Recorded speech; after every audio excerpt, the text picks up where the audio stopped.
אף אחד לא מדבר על פיגועים שהם לא פיגועים. במוצ"ש האחרון הייתי בדרך לאירוע סליחות בירושלים. לקחתי רכבת מתל אביב.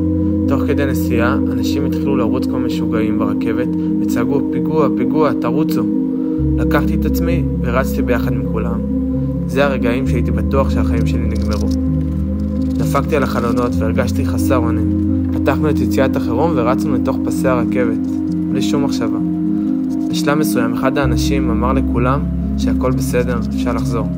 בסך הכל כמה נערים התחילו לריב ברכבת. אין מחבל, אפשר להירגע. אי אפשר להסביר את החוויה שחוויתי באותו רגע. זאת הפעם השנייה שיוצא לי להיות חלק מפיגוע מזויף, אבל הרגשות והחרדות לא מזייפות בכלל. הגעתי אחרי יומיים לסטודיו לנסות להקל את האירוע דרך ציור, והאמת שזה מאוד עזר לי לאבד אותו. אני שמח כל כך שיש לי את היכולת לצייר, כי ציור הוא גם כלי לריפוי ולעיבוד טראומות. גם אתם עברתם אירוע דומה לזה? שתפו בתגובות.